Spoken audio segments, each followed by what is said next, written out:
aspecto laboral, ha sido funcionario del Instituto Nacional Penitenciario, abogado en el Fuero Militar Policial, Fiscalía Militar, asesor parlamentario en la Comisión de la Mujer y Justicia, docente universitario en la Universidad Federico Villarreal, Inca Garcilaso de la Vega, Pontificia Universidad Católica Perú, y la Cátedra de Derecho Penal y Derechos Humanos.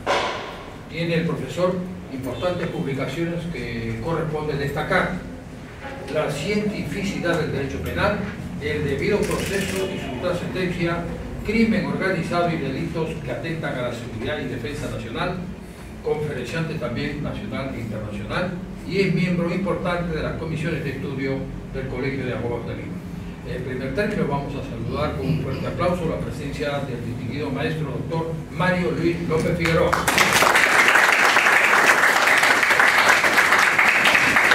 Está con nosotros un ilustrado de honor, el señor coordinador del pool de abogados de defensa gremial, el doctor Hashem Morales Vital, y lo saludamos con fuerte aplauso. Bien, señoras y señores, el saludo en nombre de la Dirección de Defensa Gremial del señor doctor Hashem Morales Vital, en representación del señor director de Defensa Gremial. Adelante, doctor.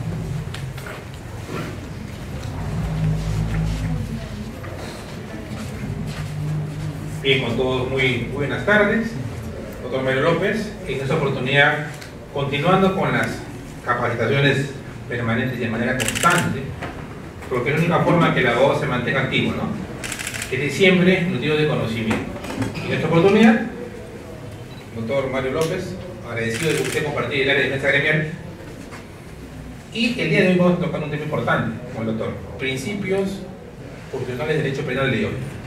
Es importante que los abogados, estudiantes, se forjen de manera muy sólida en la que es la parte procesal, en la parte sustantiva.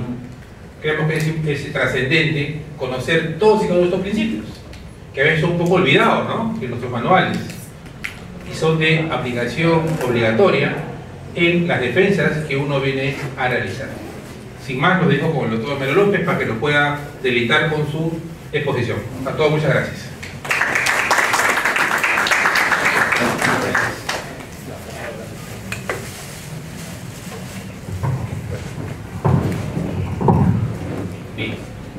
Muy buenas noches, distinguida concurrencia, y a su vez agradecer infinitamente a la Dirección de Defensa Gremial en la persona del doctor Raúl del Águila, y también la generosidad que tiene el brazo, ¿no?, nuestro amigo el doctor Hashem, como le digo, el maestro Hashem, como cariñosamente le digo, por invitarme a dar esta charla, más que conferencia, esta conversación, ¿no?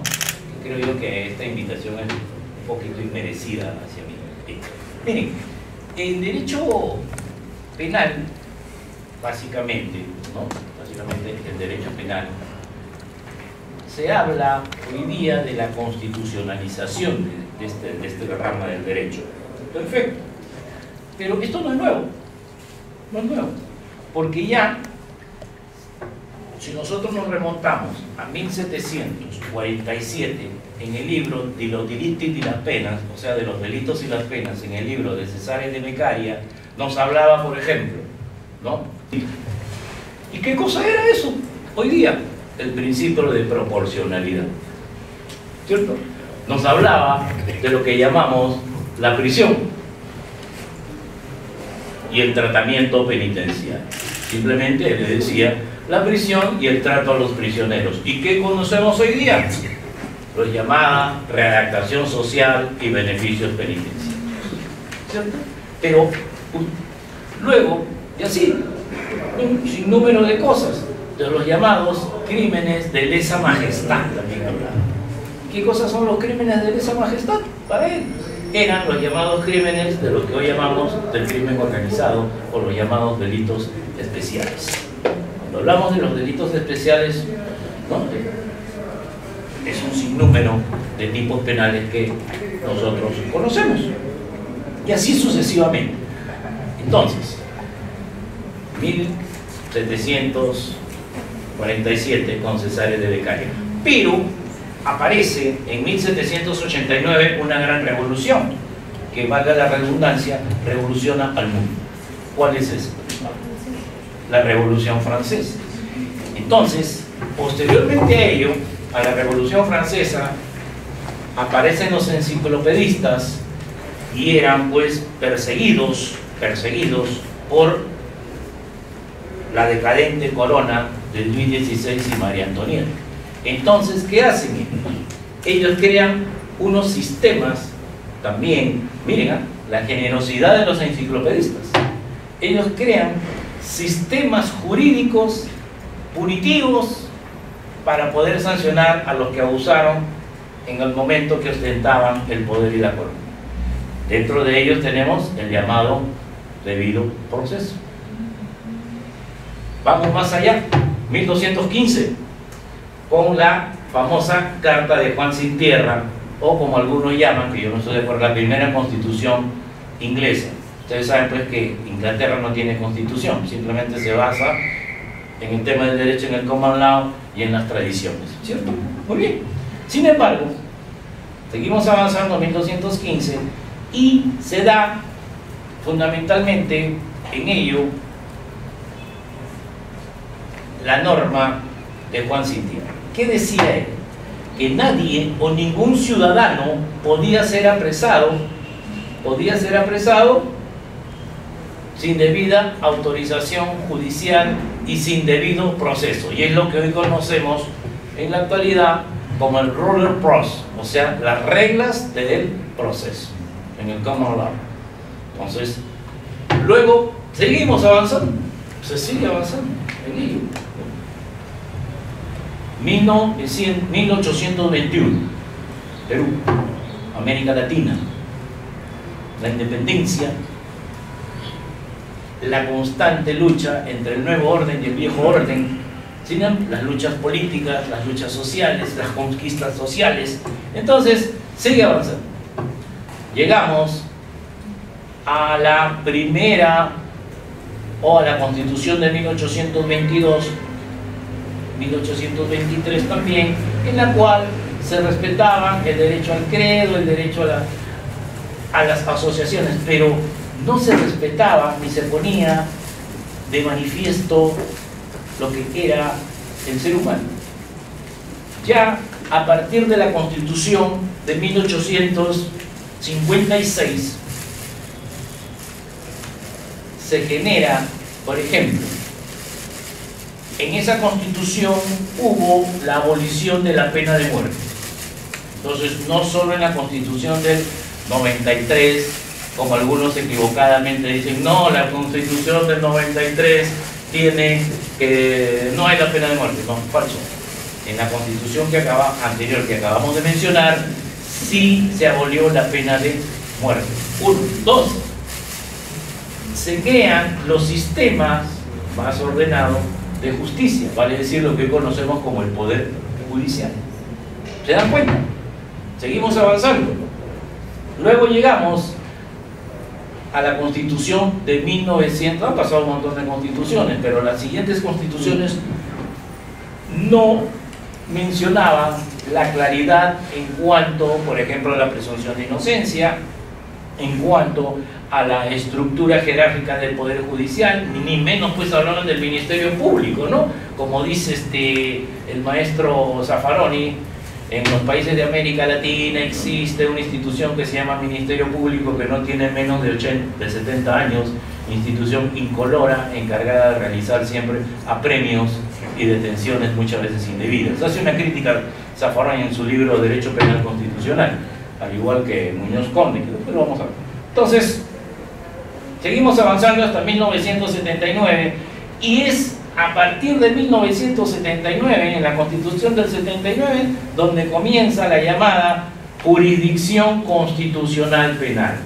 Se crea el habeas corpus y se desarrolla a través de la ley 23.506, habeas corpus y amparo. Se crea el amparo, se toma más énfasis en la abolición de la pena de muerte, se crean instituciones como el Tribunal Constitucional o el Tribunal de Garantías Constitucionales, se crea, por ejemplo, más se da más preponderancia al ser humano. Y el artículo 1, ¿qué es lo que dice?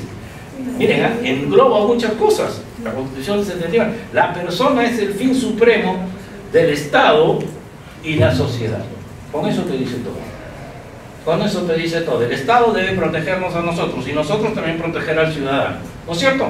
Entonces, partimos de ahí. Sin embargo, llega 1980, llega la democracia, pero en América Latina, retrocedo un poco, a partir de 1970 viene la famosa era del neoconstitucionalismo. ¿Qué era el neoconstitucionalismo en América Latina? Simplemente señalaba que todas las constituciones, todas las normas, todas las leyes debían ceñirse al llamado Estado de Derecho. ¿Quién crea o es el teórico del Estado de Derecho en 1820? Feuerbach, Johann Feuerbach. Entonces, fundamentalmente, seguimos avanzando. 1970, el neoconstitucionalismo, llegamos a 1980 y es a partir de ahí en el Perú donde empieza a constitucionalizarse, llamémosle así lo que yo lo he llamado, empieza a constitucionalizarse el país, de manera ya más formal, defensa de las libertades, defensa del habeas corpus, defensa del debido proceso, defensa fundamentalmente de distintas figuras que aparentemente son del derecho penal, pero pertenecen al derecho constitucional, ¿no es cierto? Luego, a partir de 1990 se crea, vuelvo a repetir, el Tribunal de Garantías Constitucionales, ¿no es cierto? O el tribunal, hoy por hoy, el Tribunal Constitucional. Entonces, después de haber hecho esta reseña, vamos a pasar de qué manera se han engarzado los derechos constitucionales con el derecho penal. Entonces ustedes me dirán, pero profesor, doctor, ¿y cómo vamos, qué tiene que ver el derecho penal con la Constitución? Entonces alguien me dirá, no, yo soy penalista, no tengo nada que ver con derecho constitucional, y viceversa. No. ¿Por qué? Porque día a día el derecho penal se constitucionaliza. ¿Lo estamos viendo o no? Hemos visto distintos procesos penales, utilizando un término muy usual, muy popular, distintos procesos penales que han fracasado y que se han caído llegando al Tribunal Constitucional. Bueno, llegando al Tribunal Constitucional, y como siempre le digo a mis alumnos, tanto de maestría, de posgrado como de pregrado, siempre tratemos de constitucionalizar nuestros procesos penales. ¿Desde qué momento? Desde el momento de la citación a tu patrocinado. Muchas veces dice, cité, oiga doctor, me ha llegado esta notificación a mi casa, me están denunciando por estafa. A ver, el señor fulano de tal se le cita a las 10 de la mañana, del día 20, del día 21 al día 22, a las 10, a las 9 y a las 8 de la mañana, a fin de que esclarezca una denuncia por estafa. Pregunto yo, ¿se le está informando debidamente a esa persona, constitucionalmente, ¿por qué tiene que ir? No. Y la Constitución señala en su artículo pertinente el de ser debidamente, ¿no es cierto?, el de ser debidamente informado, ¿cierto?, y de ser debidamente enterado y notificado de las razones de la citación o del proceso o de la detención, ¿cierto? Entonces, hecha esta introducción, por favor, doctor Alex, si nos ayuda. Miren ustedes, tenemos lo siguiente, ya habíamos hablado del maestro Muñoz Conde, y es a partir, les digo a ustedes, sobre todo en nuestro país, a partir de 1970, 1990, miren, 1990, que las normas penales se empiezan a constitucionalizar, vale decir, con la existencia pues del Tribunal Constitucional, ¿no?, y toda la gama de defensa de los derechos. ¿Qué tipo de derechos? Acá viene el problema. Porque si yo voy a decir derechos fundamentales, me van a decir, no doctor, estamos hablando de constitución y derechos constitucionales. No doctor, estamos hablando de derechos humanos.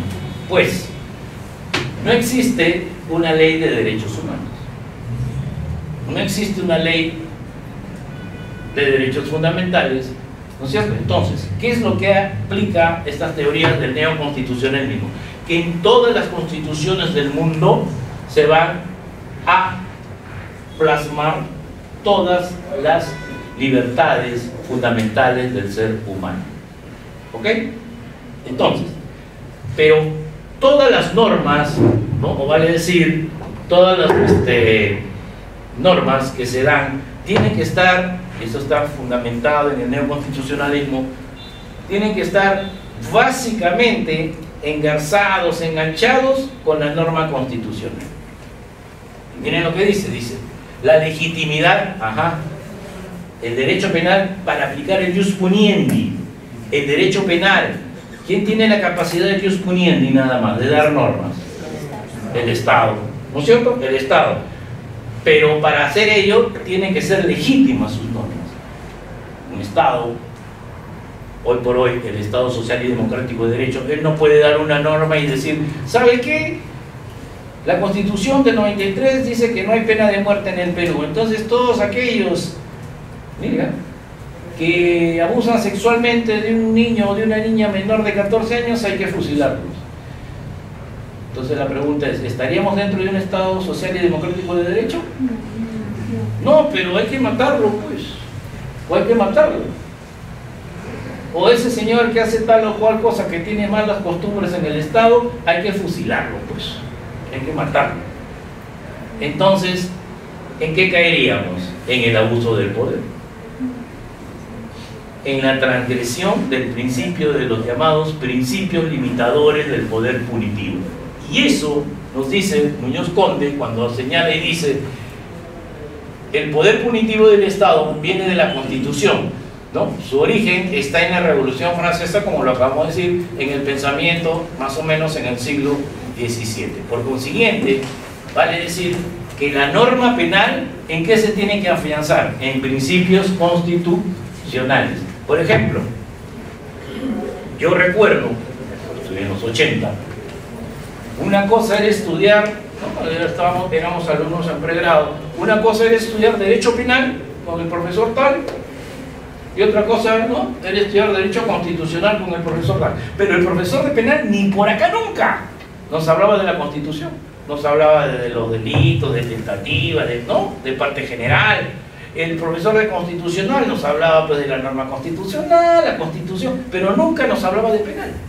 Sin embargo, ahora, con el desarrollo del tiempo, con el desarrollo de los llamados principios, acuérdense siempre, de los llamados principios del Estado social y democrático de derecho, la base fundamental está en el hombre. Y no, miren, ¿en qué año empieza esta corriente? 1991. O se afianza, ¿no? El siguiente, por favor. Pero ¿dónde tiene su origen? Ya a modo de introducción ya lo habíamos conversado. En 1215, con el fin de se reconocían, por ejemplo, 63 capítulos en el capítulo 39. Sin embargo, el rey Juan Sin Tierra da esa norma y al año fallece.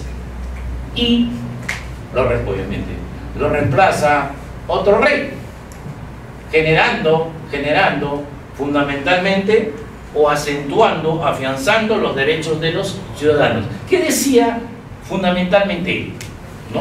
El siguiente. ¿Qué decía fundamentalmente él?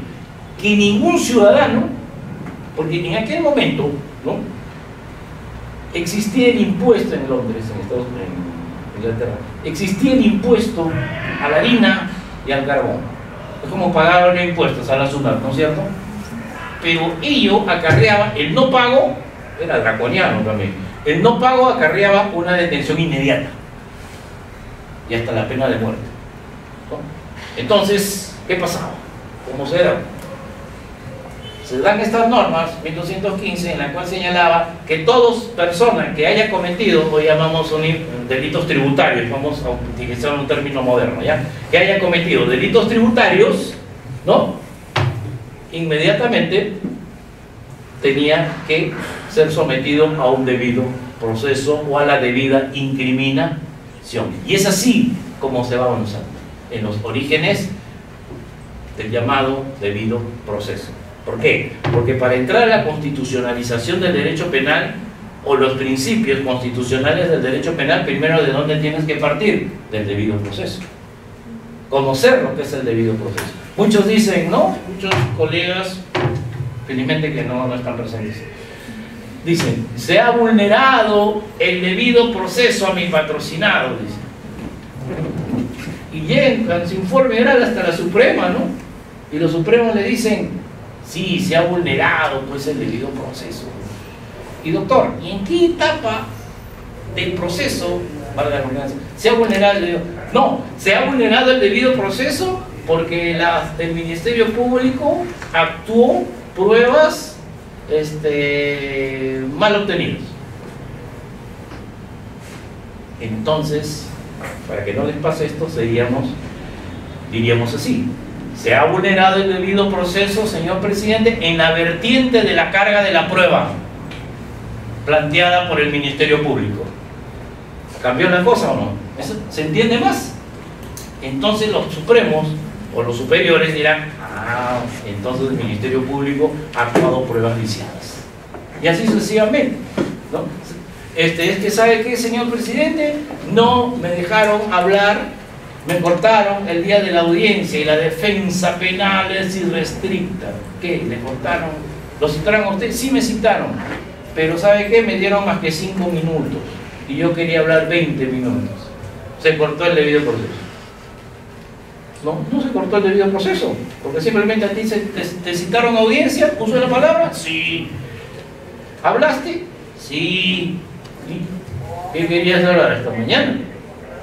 ¿No? O sea, hay que saber, como está muy de moda esto, y yo no digo de que no sepan, sino que como está muy de moda esta situación, por ser novísima, muchas veces no se engloba, ¿no? O se engancha, como decimos nosotros, realmente de lo que es el debido proceso. Porque ese debido proceso tiene distintas vertientes, la vertiente objetiva y la vertiente subjetiva. Cuando entramos en una vertiente objetiva nos estamos refiriendo al abuso del Estado ante el ciudadano. Y cuando entramos a la vertiente subjetiva es a eso: la actuación de medios probatorios, el impedimento al real ejercicio de la defensa. Entonces, tengamos bastante en cuenta que no se debe decir por decir, oye, debido proceso, pero ¿qué cosa es el debido proceso? ¿No? Entonces, todo lo demás. El siguiente, por favor, doctora. Hecho estos introducción, ustedes dijeron ya empezó el profesor, no, es una introducción. Hecho esta introducción, los antecedentes y el origen, ahora vamos a entrar a lo que es el derecho penal de ese dicho de un antes y un después, ¿no? Que se ha hablado de un derecho penal de un antes. Ahora vamos a hablar de un derecho penal actual. Y como dice Carlos Creus en su libro El Nuevo Derecho Penal, Carlos Creus, el maestro Creus dice, ¿qué dice? No existe un nuevo derecho penal.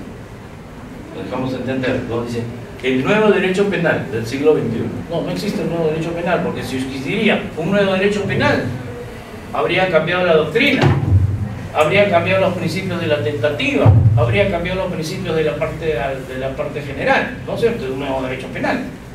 No, lo que existe es, cuando se dice un nuevo derecho penal, nos estamos refiriendo fundamentalmente a nuevas teorías.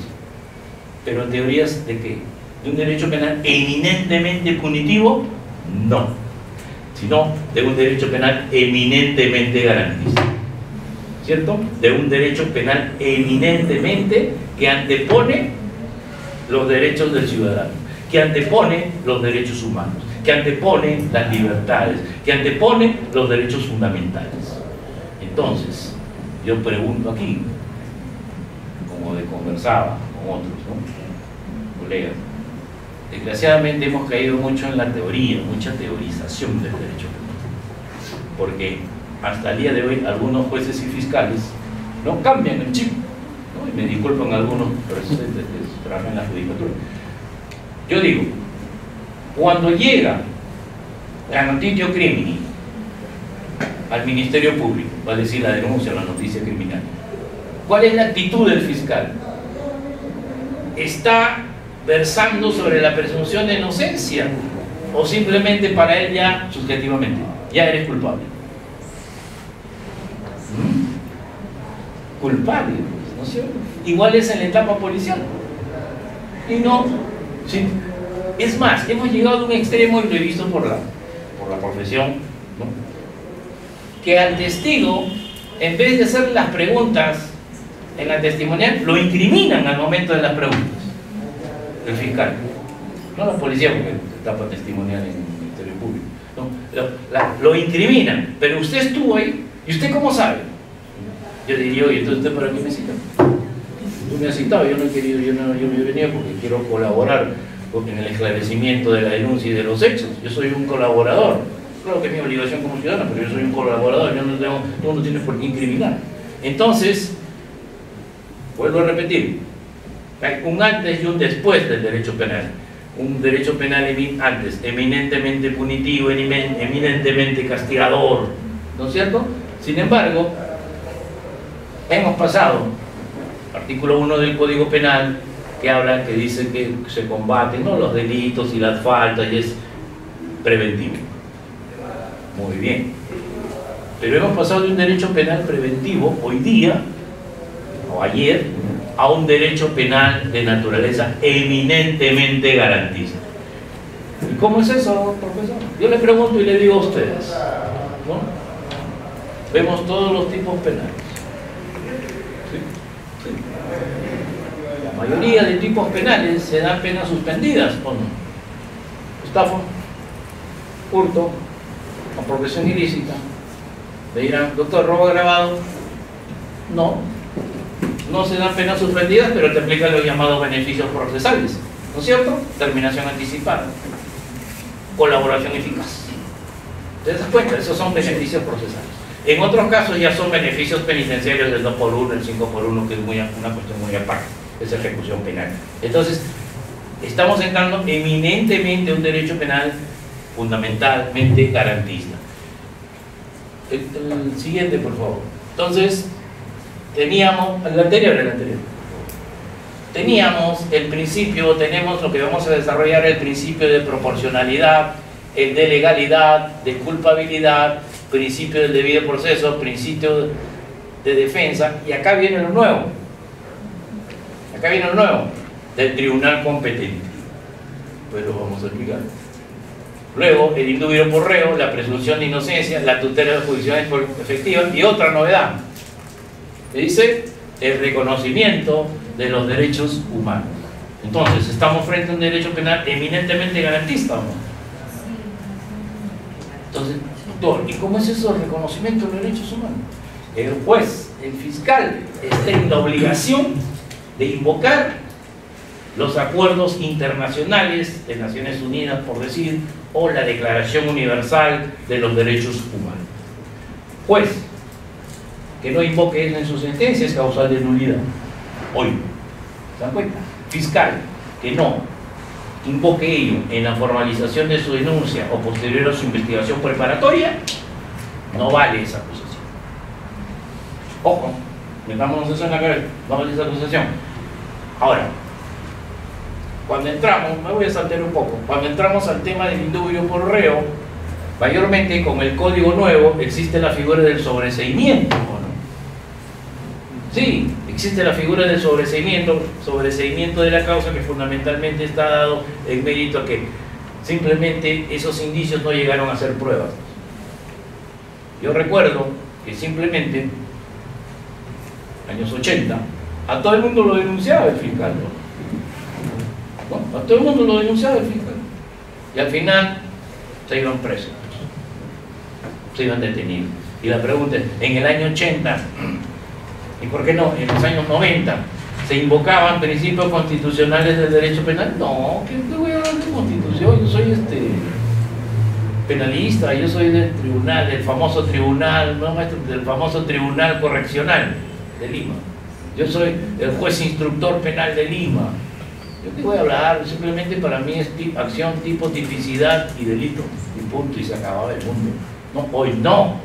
Hoy, si ustedes se dan cuenta, hasta en la aplicación de las prisiones preventivas, se invocan principios constitucionales. Y si en determinado plazo no se da, la defensa o el investigado, ¿no es cierto?, tiene la capacidad de plantear una figura que se llama, como una especie de un habeas corpus, el control de acusación. Oye, no me has acusado todavía. Constitucionalmente yo no puedo cargar una cruz en mi eterna vida, por toda mi vida. Entonces, oye, juez, pues dile al fiscal pues, que de una vez actúe las pruebas, que acuse, ¿no? No voy a estar todos los meses yendo a firmar porque tengo que hacer, no por mi tiempo, ¿no? ¿Se dan cuenta ustedes? Entonces, cuando se da la sentencia, que puede ser efectiva o condicional, o condicionada, dice la doctrina, se van a aplicar las sanciones. Entonces, estamos en un derecho penal eminentemente de naturaleza garantista. Ahora sí, el primero, doctor Ale, por favor. Hablamos del principio de proporcionalidad, ¿no? Era lo que les decía, el derecho de penar, hablábamos fundamentalmente de los derechos del hombre y del ciudadano, 1789, y fundamentalmente de Cesare de Beccaria. Cuando hace un rato les dije no, pues lo vamos a desarrollar, lo estamos haciendo ahorita, de Cesare de Beccaria, cuando señalaba y decía, ¿no?, el derecho de penar y castigar. ¿Qué cosa es esto? Lo que llamamos el principio de proporcionalidad. El derecho de castigar, ¿cuál es? El principio del jus puniendi, ¿cierto? El derecho de penar, de aplicar una pena, pero la pena debe ser porque yo, juez, le tengo cólera o no me gusta su cara o su color de piel al imputado, al procesado. ¿La puedo aplicar? No, tendré que aplicar bajo estos principios. Dice el principio de proporcionalidad, para la pena no sea violenta de uno de nuestros, en particular ciudadanos, debe ser una pena pública, pronta y necesaria. Cesare de Beccaria, miren, a 1700 se había adelantado cuando dice la pena, el proceso debe ser pública. ¿Qué cosa dice? Proceso penal, principio de publicidad. ¿De acuerdo? El principio de publicidad. 2, dice pronta. Les hablé hace un rato de del especie de habeas corpus pequeño, ¿no?, del control de acusación penal. Pronta, decía. En el otro elemento dice necesaria. ¿Qué dice? Necesaria, vale decir de que el derecho penal, ¿no?, es la última ratio. Miren en qué tiempo hablaba Cesare de Beccaria. Y hoy se está cumpliendo lo que yo digo así, sus designios. Cuando por último señalamos y decimos, en las circunstancias actuales, proporcionadas a los delitos dictadas por las leyes. ¿Qué quiere decir? De que si nosotros entramos a ciertas circunstancias actuales, el encierro es la última ratio. Pero desgraciadamente, para cerrar esta partecita, el encierro es la última ratio, perfecto. Pero en el Perú, ¿a todos lo encierran o no? Todos están en papel. Siguiente, por favor, doctor. Bien, en el entendido dice, bueno, ¿por qué es que las constituciones entran a ver el principio de proporcionalidad? Muy simple, porque se busca constitucionalmente el poder político. Ojo que el derecho constitucional es político. El poder político busca de que el Estado no se inmiscuya en el sistema judicial. Por eso le pone la norma penal, ¿no?, en mérito al principio legal. La norma penal tiene un principio que se llama el principio de legalidad. La norma penal, pero la norma está inspirada en los principios constitucionales. ¿De acuerdo? Entonces, señala y dice, un ratito, ¿sabes qué? Tú tienes capacidad de penar, sí, pero yo lo voy a sancionar, yo lo voy a castigar. Oye, tu Estado, tú no te metas. ¿Por qué? Porque es una garantía, la proporcionalidad es una garantía para el ciudadano. Ustedes se imaginan, pues, de que la justicia penal, ¿no es cierto?, o procesal penal se politice, ¿no? Yo político, a todos mis enemigos políticos los meto preso para que no me moleste, no me fastidie, ¿no? Los encierro. Entonces, eso es lo que estaba queriendo decir Cesare de becaria en su momento, y ahora se traduce, pero ya más técnico, más actualizado y todo lo demás. Entonces, yo llegaría a una primera conclusión de esta grata reunión, de que los principios constitucionales siempre han existido o no han existido. Siempre han habido. Claro que Cesárea de Beccaria era una solitaria voz en el oscuro mar, ¿no?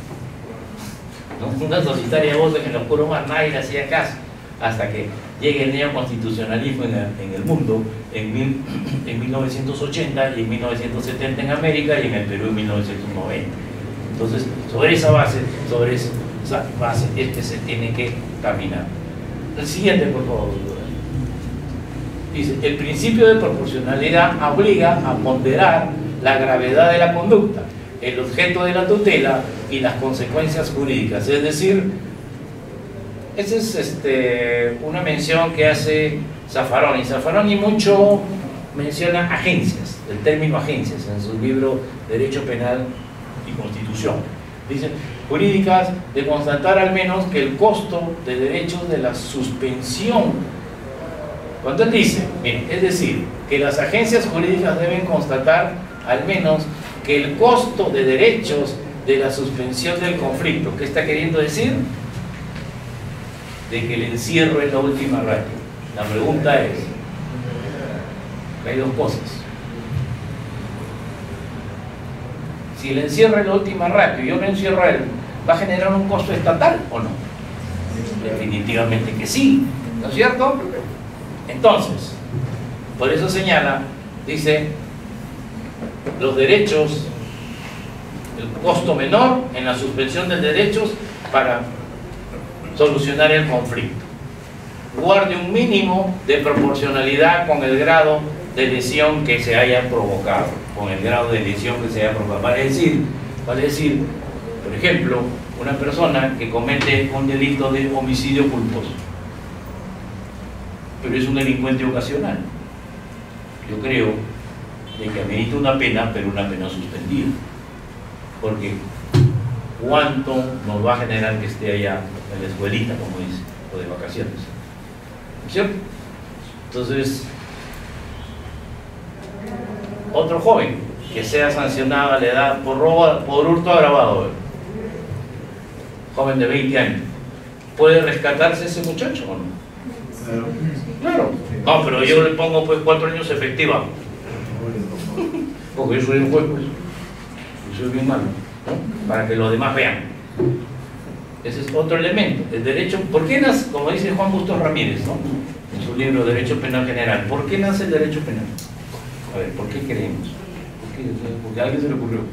¿No? El derecho penal nace para que no exista la venganza entre nosotros los seres humanos. ¿Y por qué hay jueces? Como decía Montesquieu, los jueces son la boca del derecho, pero si esa boca actúa en función a la prepotencia, en función al desconocimiento de la norma garantista, entonces ¿para qué pues sirve ese derecho? Eso decía Montesquieu. Siguiente, por favor, doctor. Dice, en este sentido, el establecimiento de penas están sometidas al más estricto control de necesidad y proporcionalidad. Volvemos a lo mismo, ¿no es cierto? Entonces yo le pregunto a cualquiera, no de ustedes, ¿en el Perú aplicamos la proporcionalidad o no? ¿Qué creen ustedes? Es y no es. Es y no es, ¿no es cierto? No se aplica, no se aplica, porque dicen, no, la proporcionalidad la voy a aplicar porque este muchacho es peligroso. Y cuando robó el celular, o sea, te sacan un montón de argumentos los jueces. Así como el caso de algún, no voy a decir el nombre, ¿no? Cuando dieron una vez una prisión preventiva y dijo, Arraigo, ¿tiene casa? Sí. ¿Dónde vive? En tal sitio. ¿Se le notificó siempre? Sí. ¿Vino siempre? Sí. ¿Y dónde vive? ¿Y es propia? No, no es propia, es alquilado. Ah, entonces no tiene arraigo de calidad. ¿Y dónde me sacaste eso? La norma dice que tengas arraigo, ¿no? Para yo darte una prisión preventiva. Si tienes casa aquí, casa allá, entonces te me puedes escapar. Pero si tú me demuestras que tienes un arraigo, que vives en tal sitio, y ahí llegarán las notificaciones, entonces para mí vives ahí, pues. No, pero es que no es casa propia, pues, es casa. No voy a decir ese, pues. Hace tiempo se inventó eso, y de ahí ¿Ah? Robles. No voy a decir el nombre del juez, ¿no? Pero solamente hasta querían que sea candidato a la presidencia de la República. Es cosa del mundo popular. El siguiente, doctor, por favor. Bien, dice, entonces, todo esto engloba si la intervención del derecho penal resulta rentable para obtener la tutela del bien jurídico tutelado. Entonces acá hay dos elementos. Nosotros tradicionalmente, digo nosotros, los que somos un poco mayores, hemos estudiado la pena. Entonces nos enseñamos fines de la pena: resocializar, ¿no es cierto? Ahora no, resocializar. ¿Qué busca la pena? Explicamos. Cuando hablamos, ¿no?, del uno que dice que es resocializar, lo que va a haber nulidad en la sentencia, un nuevo proceso, ¿cierto?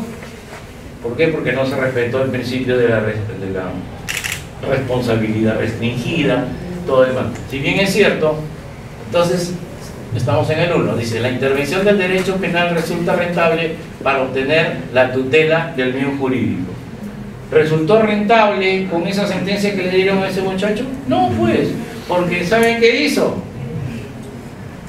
Salió libre por exceso de carcelería y va a continuar su proceso, el nuevo proceso que ordena la Suprema, en libertad.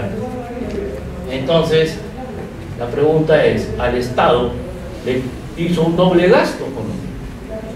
Porque si tú le hubieras de un inicio aplicado una pena, obviamente privativa, vale decir, 8 años, no tenías 8 años ahí, y no era un doble juicio, en un solo proceso. Entonces, luego señalamos, dice, si la materia es propia del derecho penal, acá viene otro tema. Acá, como yo siempre he dicho, el derecho penal se constitucionaliza cada día más, ¿no es cierto? Se constitucionaliza el derecho penal cada día más. Sin embargo, nosotros nos estamos dando cuenta de algo. El derecho administrativo se penaliza cada día más. ¿Se han dado cuenta? Todo producto de un procedimiento, de un proceso administrativo, va a la vía penal. Todo va a la vía penal. Cuando debe de existir primeramente la sanción administrativa, lo que llamamos la doble velocidad en el derecho penal, la sanción administrativa y la sanción penal, ¿no? Y la pena accesoria, que es la RC, o la reparación civil y la multa.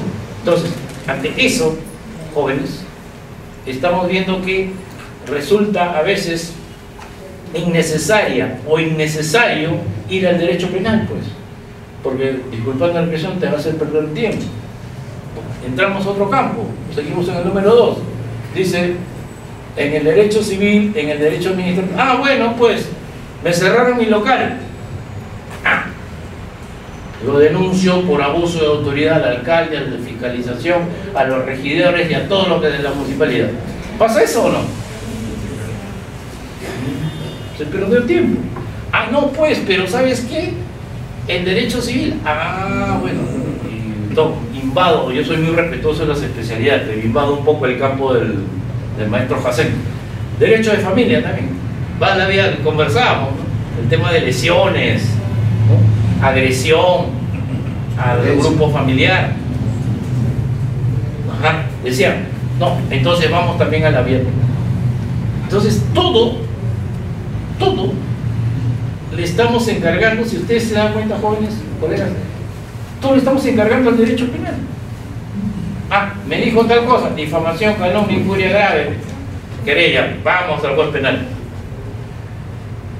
Cuando existe en el proyecto de Código Penal del año 2007, ¿no? Porque les cuento una anécdota.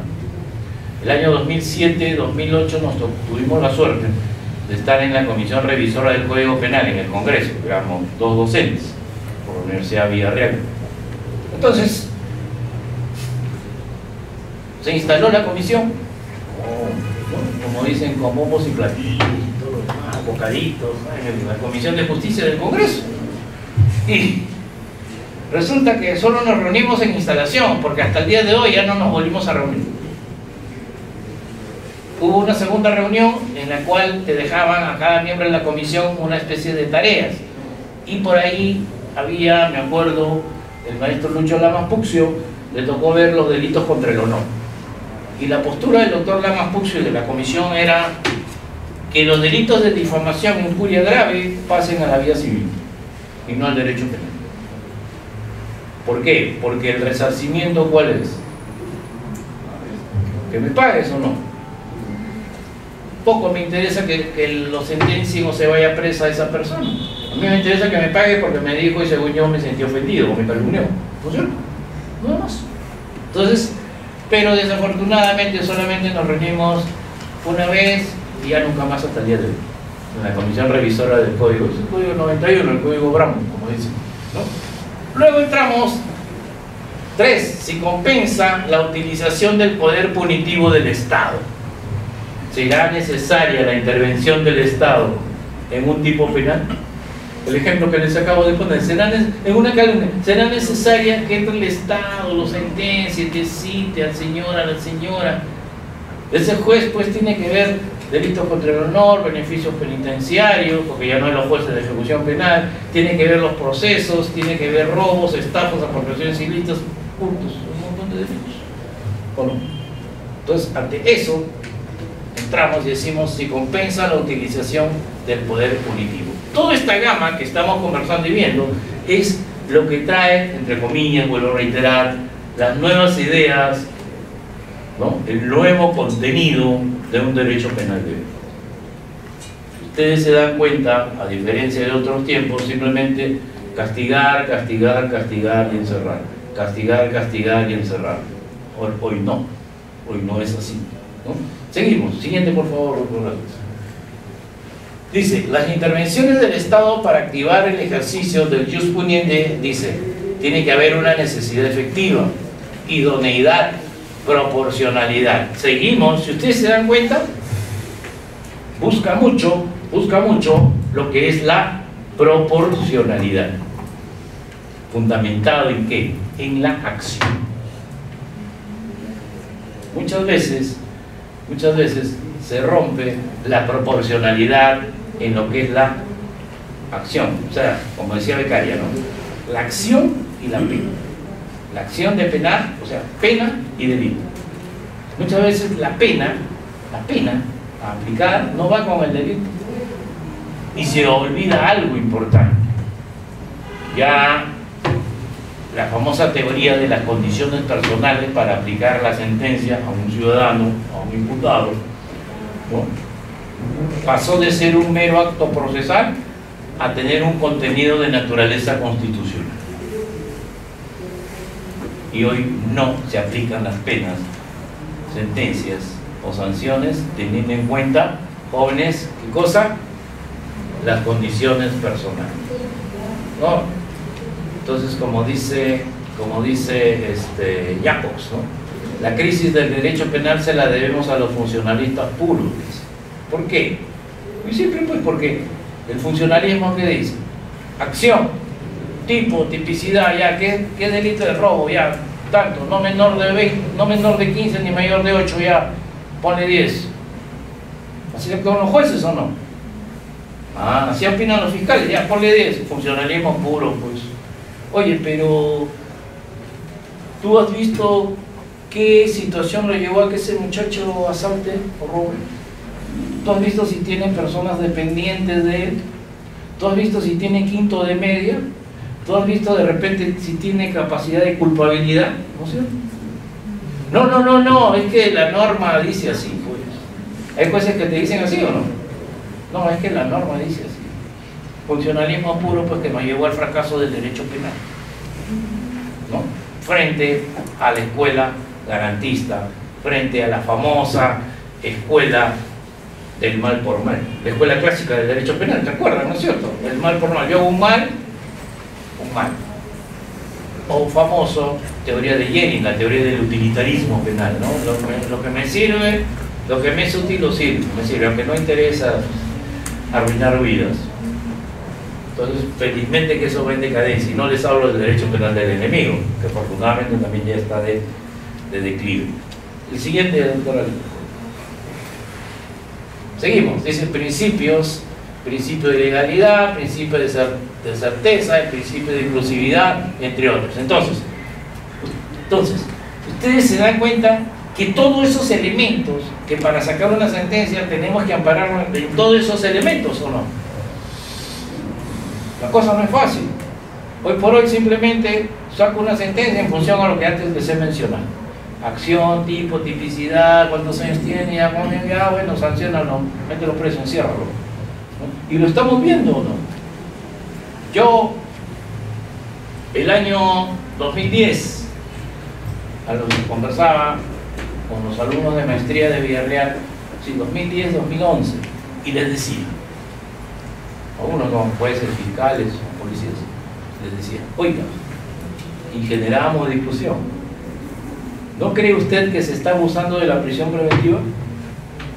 No, decía, no, es que deben de ir presos y por acá, que son así, son corruptos, que son así, que son así, que son... Hasta que salió la casación de Moquegua, ¿no? En cuanto a prisión preventiva. Y si ustedes se dan cuenta, se ha parado el tema de la prisión preventiva. Ahora se están dando impedimentos más, impedimento de salida, ¿cierto? Más el arresto domiciliario, o sea, medidas y todo el demás. Entonces, ahora yo anuncio algo y les digo, así como dije que se estaba hace buen tiempo que se estaba abusando de la prisión preventiva, yo le digo a ustedes, se está abusando en el tipo penal de organización criminal. Todo es organización criminal, ¿o no? Todo es organización criminal. De repente yo me reúno acá con el maestro Jacín, ¿no? Con el maestro Pablo, con el doctor Alex.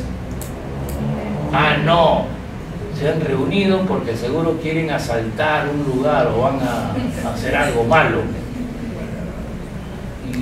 Y entonces yo digo, ¿y usted, fiscal, que tenía una bola de cristal porque le dijeron, el colaborador eficaz le dijo de que los vio a los 3 colegas reunidos? Entonces yo creo, señorita, que ellos iban a robar la caja del colegio de abogados. Ah, no. Sí, colaborador eficaz eres tú. Por tanto, hay arrepentimiento, ya te sacó el proceso. Prisión preventiva por organización criminal a los 3 puntos. ¿Cuánto? 36 meses. Llegamos al mes 36 meses y 2 días y no nos encuentran, pero ni un alfiler. En cuanto a la, no digo la carga de la prueba, en cuanto a que meritúe que debemos de estar detenidos. Y la pregunta es, si es organización criminal, miren, la lógica, el derecho penal es lógica, como siempre le llamo a mis alumnos. Si es organización criminal, tú le das 36 meses. ¿Tú crees que en 3 años la organización criminal ya se diluyó? ¿O se disolvió? Ya se disolvió, pues. ¿Por qué? Porque los demás que están afuera van a continuar en las andanzas, o como todos los delincuentes, corren por su lado, no, ya no nos vemos nunca más. O nos vemos que baje, como dicen, ¿no? Que baje la marea. Entonces, ¿qué haces teniendo los 36 meses? Muchos, no, le doy 36 meses de investigación. No, tú le estás dando 36 meses porque en esos 36 meses me lo tienes que acusar, demostrarle el delito, tipificar la acción, el tipo penal y lo más importante, sentenciarlo. La pregunta es, como yo siempre digo, en el caso de los famosos, los famosos casos de Lavallato, yo le pregunto a todos, ¿quién está sentenciado ahorita? Y han entrado a prisión preventiva, ¿no? 36 meses, y han salido. Han vuelto nuevamente por 6 meses más, y han vuelto a salir. Entonces el argumento falaz dice, no, es que como es organización criminal son bien vivos, pues han hecho para que no les prueben nada. Ese no es un argumento jurídico, pues, ¿no? Es un argumento, cualquier cosa, menos un argumento jurídico, ¿no? Como era una organización, tenían abogados, contadores, administradores a su servicio, jueces, fiscales, registradores. Entonces, vuelvo a repetir, se está cayendo en exceso de lo que es organización criminal y va a quedar en saco roto. Yo estoy hablando de aquí, dentro de un año de repente nos veamos y me van a decir, igual que mis alumnos me decían, doctor, tenía razón usted algo que decía. Simplemente, como alguien siempre dice, abogado viejo. Abogado viejo, ¿no? Seguimos, jóvenes. Gracias.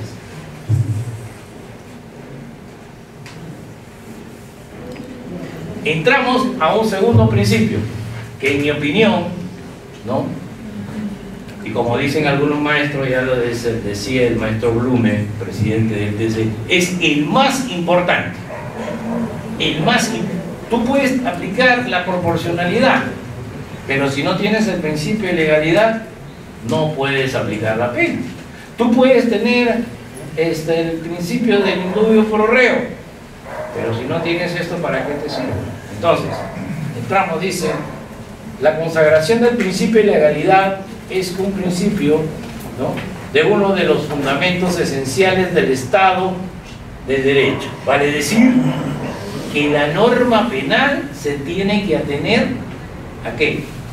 A los principios de la Constitución, a los principios tradicionales, jóvenes, de la Constitución, simplemente a eso, porque si no, si el Estado en su capacidad de penar lo hace de manera antojadiza, cae en la ilegitimidad.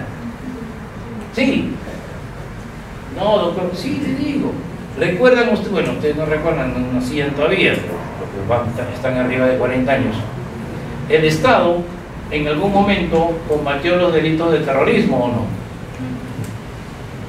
Está bien, pues, a través de jueces militares, ¿no?, instancias policiales. Pero hubo juicios, sí. ¿Pero el Estado se deslegitimó o no? Sí, el Estado se deslegitimó, porque los jueces o los tribunales militares, ¿para quiénes son? Militares y policías. Y esos, disculpando la expresión, ¿cómo les puedo decir? Despreciables, ¿no? Por más o menos. ¿Eran militares o civiles? Civiles. ¿Qué hacían ahí? Obviamente que vivíamos en una situación de emergencia, ¿no? Punto aparte. Pero, ¿qué pasó ahí? El Estado se deslegitimó, pues. Porque ¿qué perdió? Parcialidad. ¿Cierto? Luego, seguimos. Se liga así con una máxima muy importante, como es la igualdad ante la aplicación del derecho, la igualdad de hoy proceso moderno, igualdad de las armas, ¿o no? Sacarle la prueba, yo como abogado tengo que rebatirla, como dice Muñoz Conde, ¿no? La prueba fiscal tiene que ser como un pedazo de hierro y no endeble como una hoja de papel, dice Muñoz Conde. Entonces, para poderla rebatir. Y seguimos así, dice, por principio de legalidad entendemos aquel principio con arreglo a ley. Básicamente, Marichu Julio, Derecho Procesal Penal Argentino, página 58. Seguimos, por favor. Y ahí lo tenemos, en la Constitución Política, de más está decirlo, artículo 1, inciso 24, A y D. Entonces, hoy por hoy, repito, engloba, engancha el principio constitucional con el derecho. ¿Tiene relación o no? Claro que sí, que tiene relación con el derecho penal. La legalidad es la primacía de la ley y es un principio conforme al cual todo ejercicio del poder público debería estar sometido a la voluntad de la ley, de nadie más, ni de los políticos, ni de un partido, ni siquiera del juez, ¿eh? Porque el juez, ¿a quién se debe? O nosotros como abogados, ¿a quién nos debemos? A la Constitución y a la ley, nada más. Como ya dijo una vez Miguel Grau, ¿no? Mi único caudillo es la Constitución y la ley, y a ellos nomás obedezco. Nada más. Bueno, lo convocaron de un golpe de Estado en algún momento. Seguimos la siguiente, por favor. Dice, en el derecho penal rige respecto de los delitos y las penas, postura originaria defendida por Beccaria. Y lo que les decía en algún momento, Faber-Bach establece este principio en materia de derecho penal basándose en no hay delito sin ley previa. ¿De acuerdo? Sí. Contenidos. ¿Qué debe contener el principio de legalidad? Ya lo hemos dicho de alguna manera, lo formal, ¿no? Siguiente.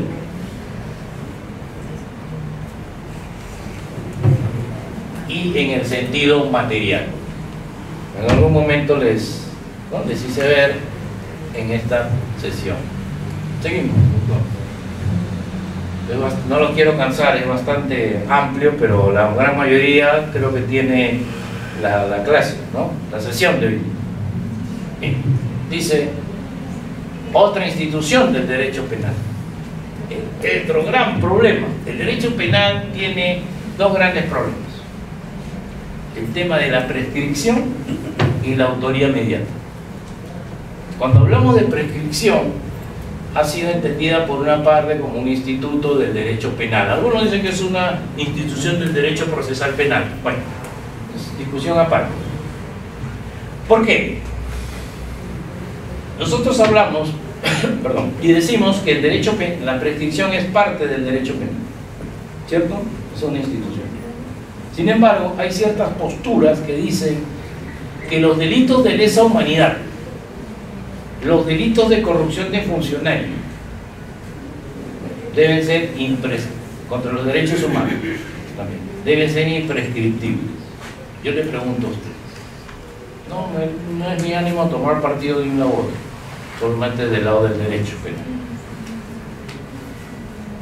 Si estos delitos son imprescriptibles y los otros sí, que sí prescriben, ¿se rompe la igualdad ante la ley del ciudadano o no?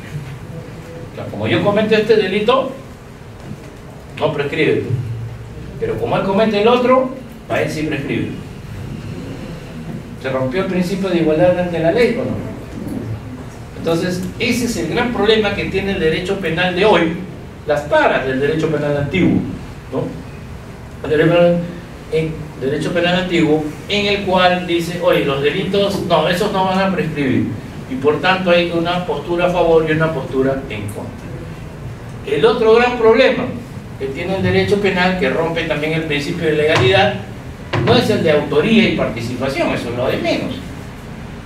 El otro gran problema es la famosa autoría mediata, en el problema de la carga de la prueba. Entonces nosotros vamos y decimos, oye, ¿quién es autor? Autor es el que comete el delito de manera directa.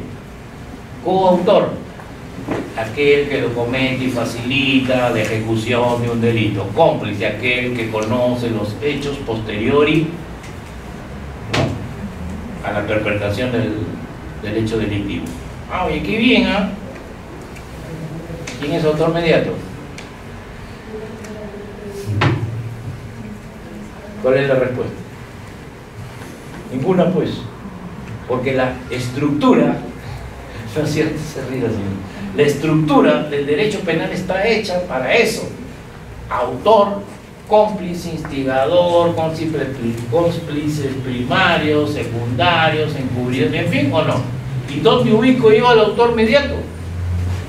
No, es que el autor mediato es el que dirige los hechos.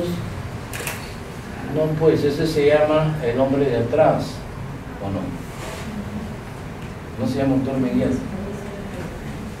No, autor mediato es porque él lo envió a ella a hacer tal cosa y bueno, pues, y sabía dónde estaba y a qué hora estaba. Entonces es instigador, ¿o no? ¿Te das cuenta? Sin embargo, hay muchos procesos, no muchos, sino 4 o 5 procesos que han sido sentenciados a algunas personas como autor mediato, ¿no? ¿Y cómo le demostraba yo que el joven, ¿no? O cómo me demuestra que yo le dije al joven, oye, ¿sabes qué? Anda, mata al que está al frente. Bueno, no viene al frente. Entonces dirá, no, es que el doctor me dijo que va y lo mate. Prueba plena, santa palabra. No, es que el doctor me dio dinero. Y me dijo que va a ir lo mate. Entonces, ¿dónde nos encontramos? En un limbo del derecho penal, en base a esto. ¿Por qué? Porque señalan y dicen, derecho penal eminentemente garantista, un derecho penal de principio de legalidad, un derecho penal basado en la norma, Estado social y democrático de derecho. Entonces, la figura de la autoría inmediata calzará con el Estado social y democrático de derecho? No, pues, porque ¿dónde lo meto? ¿Dónde lo pongo? Vuelvo a repetir, hay principios del derecho penal que son incólumes, como la prescripción, la presunción de inocencia, in indubio pro reo, y otros más, ¿no? La autoría, que no podemos confundir una autoría inmediata con una autoría simple, ¿no? El siguiente, por favor. Entramos a otro. No se aburren, ¿no? ¿No? Ay, yo creí. Principio de culpabilidad o de proporcionalidad de la pena. Principio de culpabilidad o de proporcionalidad de la pena. ¿Dónde lo tenemos? También en el artículo 1. Entonces, llegaríamos a la siguiente conclusión, que el Estado se tiene que someter fundamentalmente ¿a dónde? A un Estado constitucional de derecho. Entonces, si alguien que venía hoy día, venía confundido y decía, ¿no? Doctor, pero ¿qué tiene que ver la Constitución con los delitos, con el derecho penal? ¿Está loco el profesor? ¿O están locos en el colegio de abogados? ¿Cómo se les ocurre hablar de una cosa con otra? Fundamental. Entonces, vuelvo a repetir, si tú aplicas una norma inconstitucionalmente como Estado y administrador de justicia, pierdes legitimidad, que no es legalidad, porque la legalidad es aplicar una norma, pero esa norma está mal dada porque ¿no? va en contra de la Constitución. Entonces, ante esas situaciones fundamentales, yo diría de que tenemos de manera constante que ver de que los procesos penales se ajusten siempre a la Constitución. Sin embargo, hablando de la culpabilidad, ¿no? Muchas personas se pierden tiempo. ¿En qué sentido? Porque nosotros agarramos y hablamos, o investigamos o sancionamos a alguien, pero tengas en cuenta, y acá quiero hacer una aclaración, de que hay los llamados delincuentes psiquiátricos, que esos son inimputables. Sin embargo, la cárcel está llena de esos y han sido sentenciados. ¿Se rompe o no? Claro, no tienen abogados, gente muy modesta y muy humilde, ¿no? Entonces, se rompe el principio de legalidad y de la culpabilidad, señalado en la Constitución, ¿o no? ¿Cómo le solucionas? A ver, ¿cómo le solucionas el problema a ese hombre? Te agarra el corazón, oye, pasa al penal ya como abogado, ¿no? ¿Qué acción interpondrá? No, yo apelo. ¿Qué vas a apelar, hombre, si hace 5 años que estás sentenciado y hasta el expediente se ha perdido? ¿Qué interpone? Hay una garantía constitucional, ¿cómo se llama? ¿Está preso indebidamente o no? Puede estar, pues, un habeas corpus, pues. Y te lo van a declarar fundado, porque el hombre carece ¿de qué? De culpabilidad. Es incapaz de responder ante la norma penal. Que es muy diferente, yo sé que en la cabeza de cada uno de ustedes está dando vuelta una palabrita, que es muy diferente a un psicópata. No, el derecho penal, la psicología criminal, sí considera al psicópata como autor de delito. ¿Saben por qué? Porque el psicópata tiene capacidad de orientación y sabe qué día es hoy día y sabe qué horas son, ¿o no? Claro. El psicópata piensa para el bien y para el mal, mientras que los otros, artículo 20 del Código, aquel que sufra de grave alteración de la conciencia y la memoria, etcétera, etcétera, etcétera. ¿Cierto? Entonces hay que tener bastante cuidado cuando hablamos de un orate, de un inimputable absoluto, relativo y de un psicópata. Este último sí tiene capacidad de culpabilidad. ¿De acuerdo? Seguimos.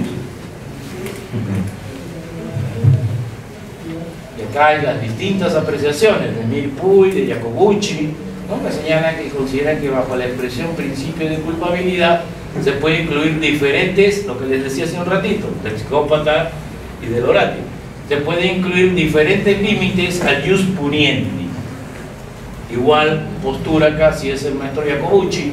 El derecho penal de nuestro tiempo ubicó al principio de culpabilidad como otro de los pilares de la legitimación del jus puniendi. Lo que les decía, que el Estado puede dar normas, está escrita la norma, pero esa norma es ilegítima porque va en contra de la Constitución, ¿no? Seguimos, por favor. Zaffaroni también llega a afirmar que el principio de culpabilidad es el más importante de los que derivan, ¿no?, de la forma directa del Estado. ¿Y el fin supremo cuál es? En la Constitución política, artículo 1 de la actual Constitución, la persona humana. Entonces, yo digo y pregunto, el Poder Judicial, el Ministerio Público, ¿estará actuando en función, en defensa de la persona humana en su actividad jurisdiccional y en su actividad investigatoria del Ministerio Público? No lo está haciendo. Entonces dirá, doctor, profesor, entonces ¿para qué esto? Es que esto no es para ahorita, pues. Esto es un proceso de toma de conciencia. Acuérdense ustedes, por ejemplo, el Código Procesal Penal, ¿no?, el nuevo, entre comillas, que ya no es tan nuevo, es del 2003-2004. ¿Cuántos años han pasado? Y hasta el día de hoy, y les soy bien honesto a ustedes, es, ¿cómo les puedo explicar? Tanto jueces, fiscales como abogados, no digo de que no sepamos, pero es bastante, un poquito difícil de entenderlo, porque trae muchísimas novedades. Muchísimas novedades. Entonces todo es en el derecho penal un proceso. Yo creo que de aquí a unos 20, 25 años recién se va a entender en la judicatura que el derecho penal tiene un faro que alumbra, que son los principios constitucionales. El siguiente, por favor. Esto ya hemos visto, el principio constitucional, el nulo prima sine ley, el que sigue. Y Roxin dice, férreo crítico del funcionalismo penal, dice, el ordenamiento jurídico que se fundamenta en los principios propios del Estado. Miren lo que dice, ya no habla de Estado social y democrático de derecho, nos habla de un derecho penal liberal, que no está, algunos malinterpretan y dicen, no, entonces él está por el abolicionismo penal. No, eso no, de ninguna manera. Lo que él está hablando simplemente es la defensa de las libertades, la defensa de la persona humana. Ese es un real derecho penal del siglo que estamos viviendo. Y Jiménez de Azúa decía, ¿acaso por lo mismo que es tan difícil ser digno a los pueblos como a los individuos? Lo dejamos entender, simple. Dice, ansiada meta no está enteramente conseguido. Lo que les estoy diciendo, ¿no es cierto? De un derecho penal básicamente constitucionalizado, un derecho penal fundamentado en la persona humana. Todavía falta mucho. Siguiente, por favor. Ya nos vamos a ir, creo. Bien. Y también de la misma postura Binding. Si ustedes se dan cuenta, todos los tratadistas, antes de dejarnos el derecho penal, como los actuales, en el caso de Binding, Milpuy, que ya no están con nosotros, y quienes están ahora es el maestro Zaffaroni, Roxin, ¿no?, Jacobs, están en la línea, en mi opinión, correcto, de un derecho penal humanizado, de un derecho penal preventivo. Sin embargo, vemos, y vuelvo a repetir esta palabrita, en el Perú hemos llegado mucho a la teorización, mucha teoría. ¿Qué es eso, profesor? Mucha teoría a la hora de hacer tus sentencias, acusaciones y denuncias fiscales, sentencias del juez. Pero una cosa es lo que escriben y otra cosa es en lo práctico, ¿o no? ¿Cómo actúa? Código de ejecución penal. A ver, Código procesal penal, corriente garantista, ¿cierto? Adversarial. Código penal, corriente de naturaleza preventiva. Código de ejecución penal, corriente de naturaleza humanista. Sí, pues el Código de ejecución penal es humanista, pero yo solo te pregunto a ti, ¿y todos los tipos penales tienen beneficio penitenciario? No, entonces, ¿para qué me dice que es humanista?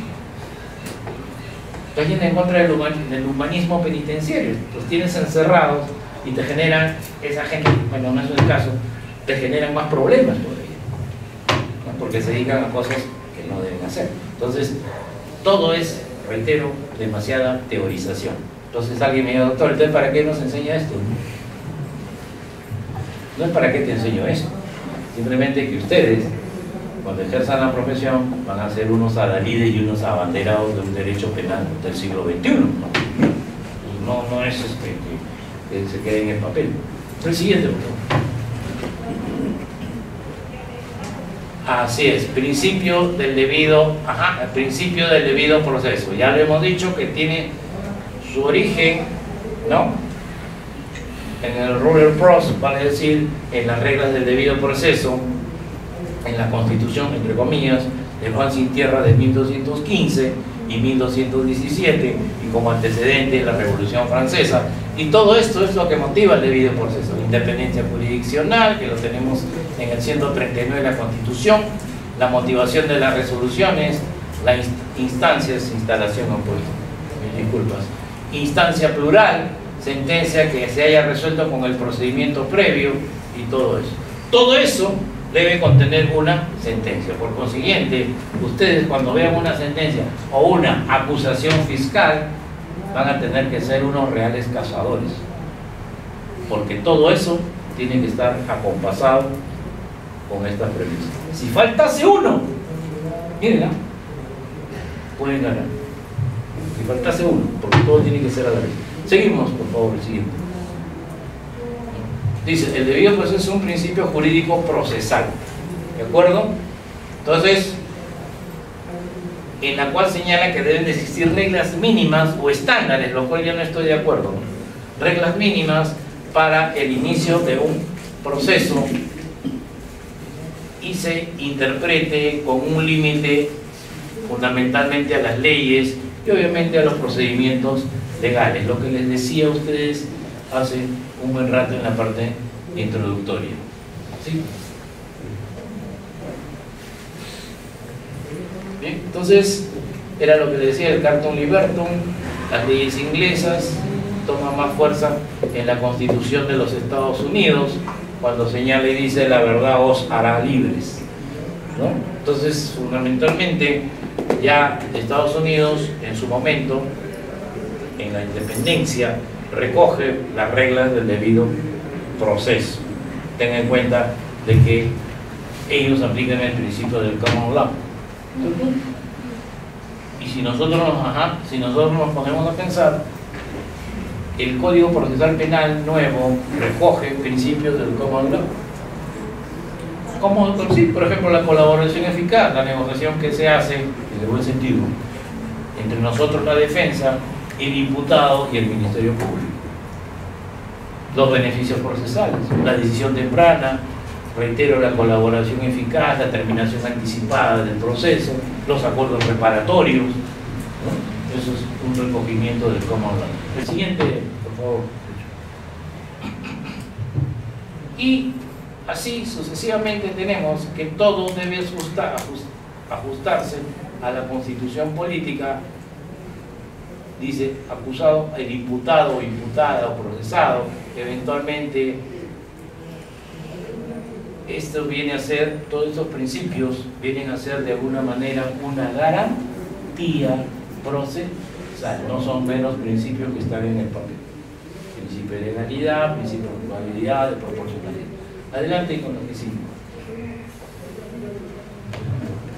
Y seguimos. Procura que las personas tengan interés en defender adecuadamente sus pretensiones. ¿Se dan cuenta? La sociedad tiene interés en que el proceso sea realizado de la manera más adecuada posible. Vale decir, ¿por qué? ¿Qué es lo que se persigue secundariamente? El orden social. Hemos visto cuando en algún momento se habla de control social, ¿no? Cuando hablábamos de control social, señalábamos de que existen controles sociales formales e informales. Formal es el que viene de la ley, informal es el que viene de la casa o de la escuela. Sin embargo, el control social debe estar fundamentado en la nación de sentencias de acuerdo a un Estado de Derecho. Imagínate pues, y se ha dado en nuestra sociedad o no. Muchas veces ha habido levantamientos en nuestro país porque jueces daban sentencias indebidas o no, particularmente en provincias, y particularmente en el tema del medio ambiente.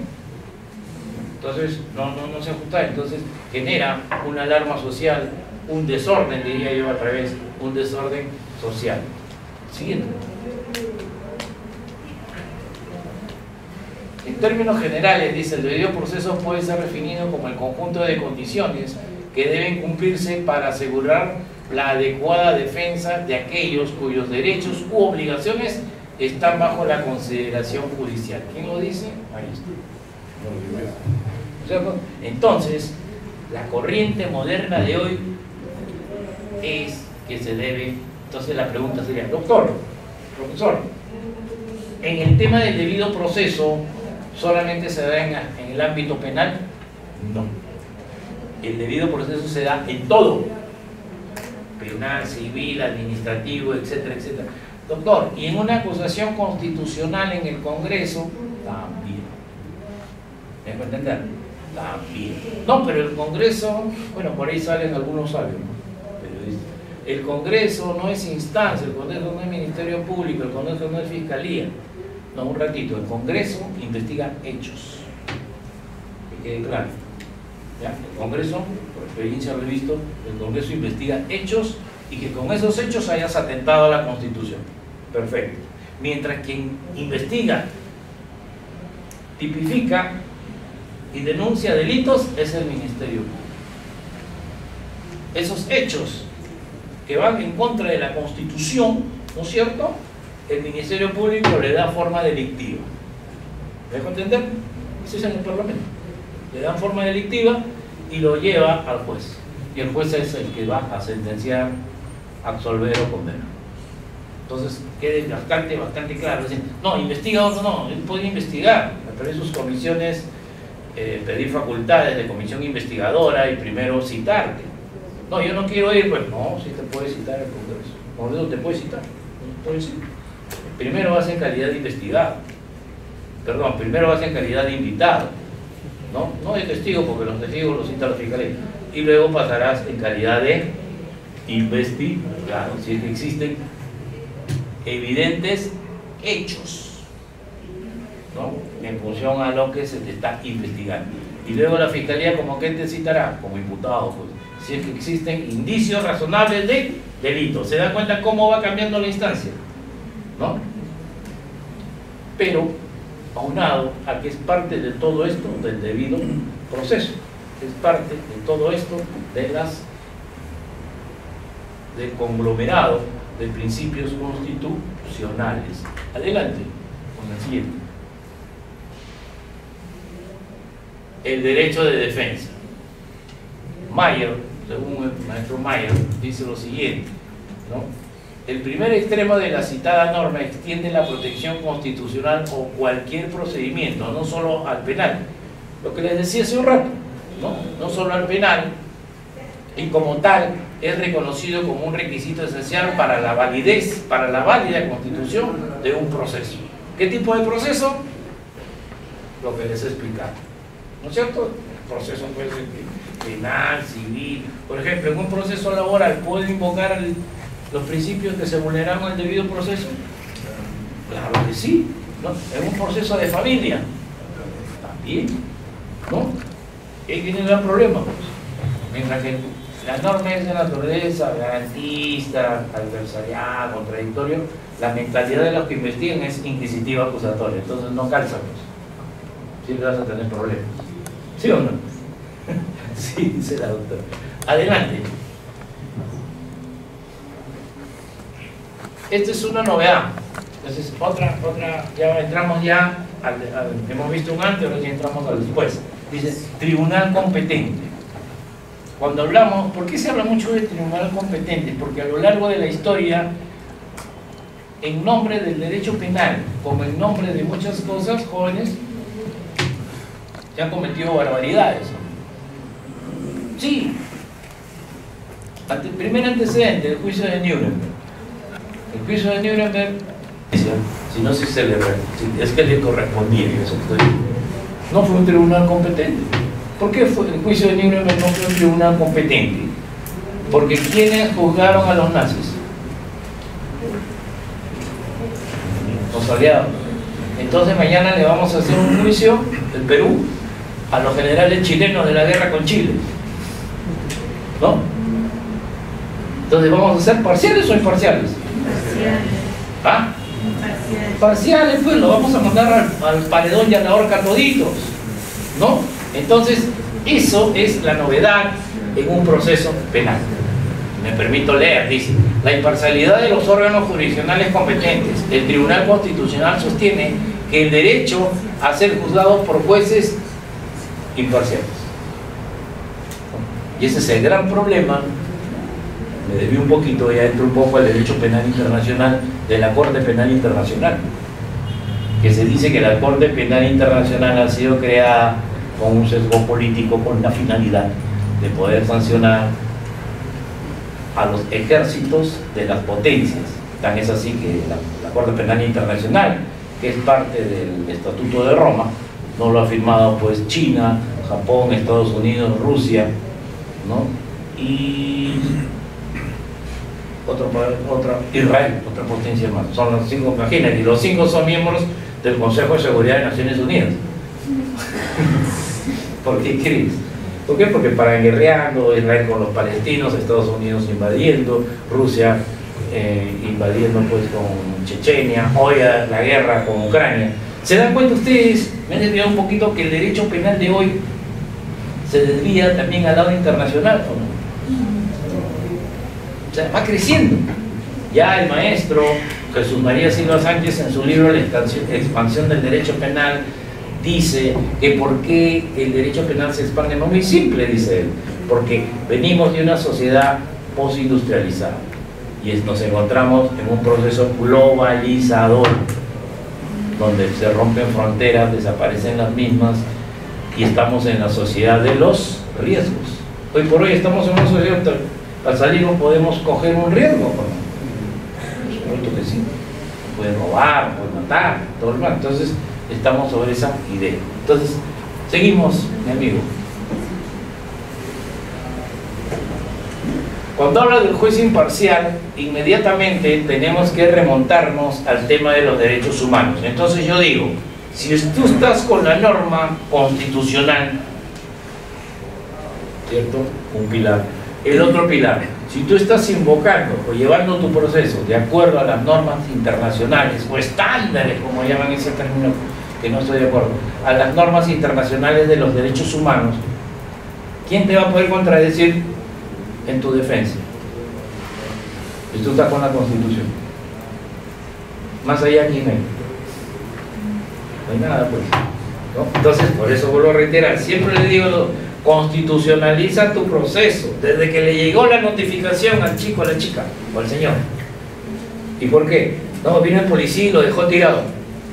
¿Cómo? No, yo abrí mi puerta y estaba un papel. ¿Qué se vulneró? ¿El debido proceso? No, porque no empezó el juicio.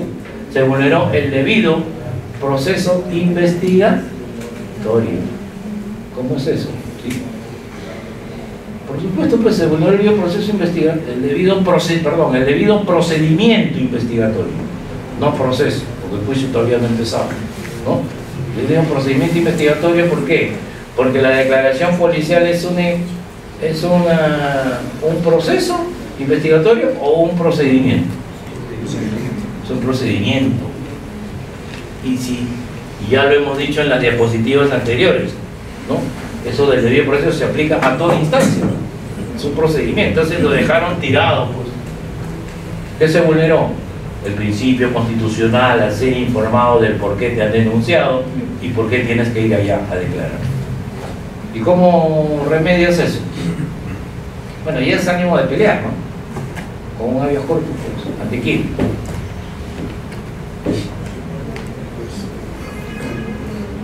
Ante el fiscal que dispuso tu citación.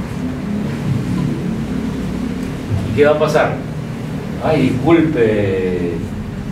disculpe doctor Hernández, no le quisimos hacer, pero ya le metiste el habeas corpus. O sea, Ya le metiste el habeas corpus y como dice, antes que empiece, utilizando un termo boxístico, ¿no?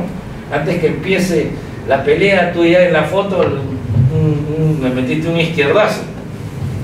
Y la pregunta es, ¿cómo llega el fiscal a la diligencia? ¿Qué hago, pues? ¿Se dan cuenta que, y ahora le pregunto, es fácil litigar o no? Sí. Seguimos, y ahí están los expedientes también de las ejecutorias supremas. Adelante, el siguiente, y ya quiero para concluir. Sí, se ha aburrido, no se preocupen, el que se queda va a ver loncha. Libros también va a regalar el Borja. Bien, por último entramos a este principio del indubio por reo que encontramos en el 139 del código y que hoy por hoy con el código nuevo se está utilizando mucho cuando llegamos a la investigación preliminar, luego pasamos a la investigación preparatoria y hay preparatoria, ¿no?, de acusación, y tú puedes pedir el sobreseimiento de la acusación. ¿Cómo es eso? Sí, el sobreseimiento. Porque los elementos probatorios que aporta el Ministerio Público, señor juez, no son suficientes. Sobreseimiento, y el juez te lo tiene que admitir y te va a citar a una audiencia de incoación, de iniciación. Declarar fundada las solicitudes sobre que te tiraste abajo toda la del tema fiscal. Y ahí terminó. No, que no, ahí terminó. ¿Apelarás, fiscal? ¿A dónde? Ya no me vas, y no me puedes poner pruebas nuevas, ni que sean las mismas, ¿no? Seguimos, por favor. El otro grupo. Presunción de inocencia. Acá ese es el otro gran problema en la realidad que tenemos nosotros. La presunción de inocencia. Desgraciadamente, en la práctica no se da. Todos somos culpables. Yo siempre digo, todos somos inocentes hasta que no se demuestre lo contrario. Todos somos culpables para el que piensa que no somos inocentes, digo yo. Desde el momento, vuelvo a repetir como lo dije en la parte introductoria, ¿no? Desde el momento en que llega, por ejemplo, cuando llega solamente un testigo, ¿cómo lo tratan? No funciona. Claro. Y desgraciadamente, por ejemplo, acá hay un tema. El Código Nuevo, por llamarlo así, del 2004 procesal penal, dice en una parte, el fiscal propondrá medidas o medios alternativos a la solución del conflicto, colaboración eficaz, decisión temprana, terminación anticipada y todo lo demás. Pero acá se está mal utilizando el tema de la colaboración eficaz. Lo hemos visto. Cuando tú llegas, la pregunta es, el fiscal propondrá, pero el fiscal no te puede decir, señor, ¿sabe qué? Usted tiene que tenemos los videos, los CD, pero tiene que acogerse a la colaboración eficaz, tienes que darme su información, tienes que darnos información. Entonces el otro, como sabe que se va a quedar, ¿no es cierto? Habla todo lo que cree y lo que quiere. Ah, ya lo dijo, sí. Ah, pero no, solamente te voy a contar postular, igual te sigues quedando. Es una coacción, ¿no? Cuando lo que ellos deben hacer, señor, de acuerdo al artículo tanto, usted tiene la posibilidad de acogerse a tal o cual cosa, ¿no es cierto? Bueno, señorita, me voy a acoger, reconozco mi delito, reconozco que soy autor del delito tal, y voy a informar porque yo he pertenecido y pertenezco a una banda de falsificadores de moneda. Y sé que el día martes van a hacer un embarque a la Argentina o a España. Estás informando, estás aceptando tu responsabilidad e impidiendo que se realice un nuevo tipo penal. Pero acá no, pues. Acá no, acá como siempre todo lo copiamos y mal. Porque esto de la colaboración eficaz es de la escuela italiana, de los famosos jueces manos limpias. Cuando los políticos de mala factura ¿no? Con la Cosa Nostra.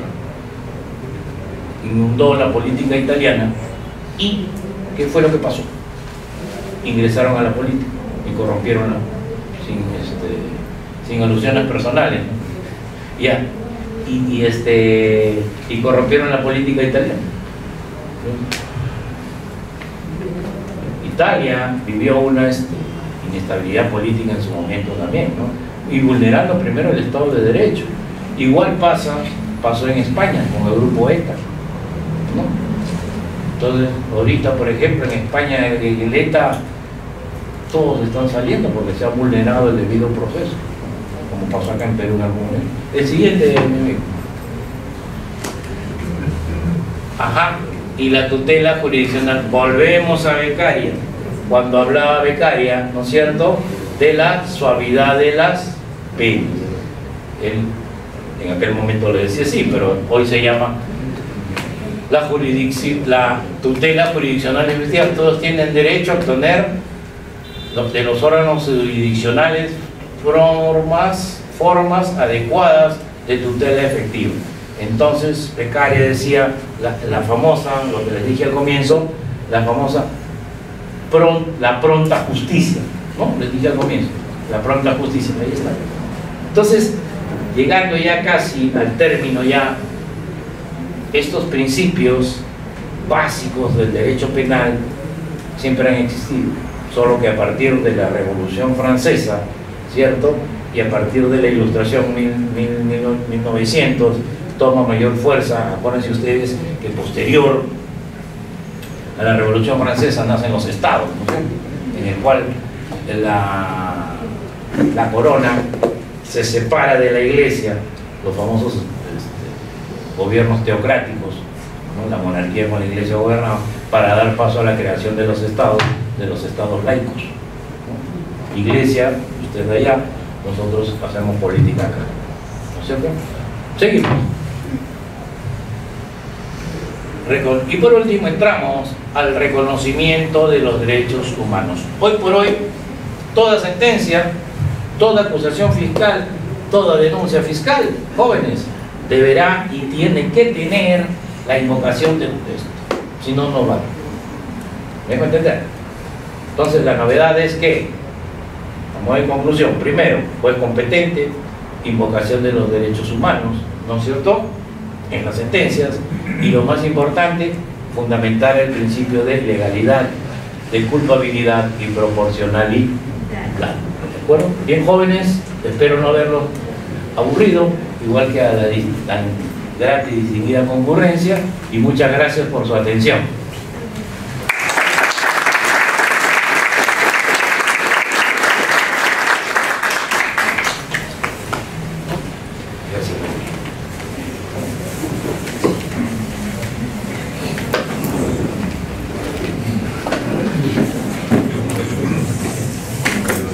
Bien, a ver, creo que cada charla debe traer un mensaje.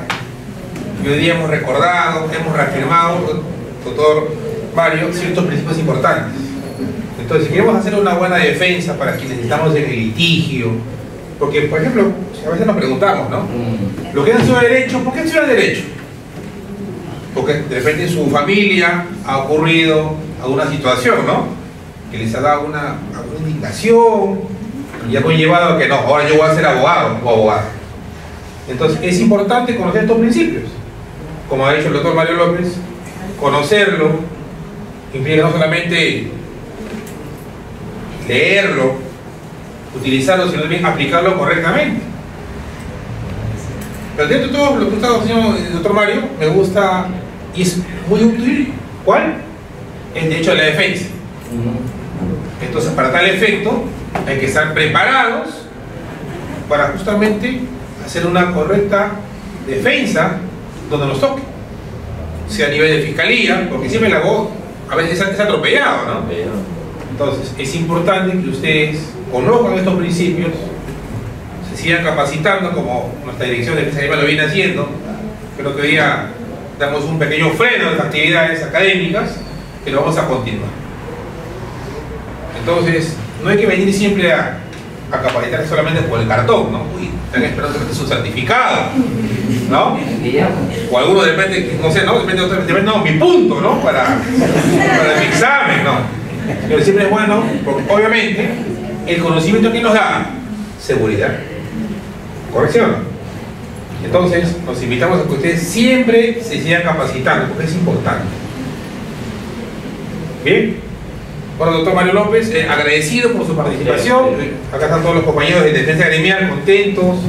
Yo también he recordado aspectos importantes, así que en nombre del Colegio de Abogados, Defensa Gremial, doctor, lo estima mucho, siempre compartimos jornadas académicas, porque el debate es importante. Le vamos a extender su certificado, correcto, por esta exposición muy importante. ¿Ya?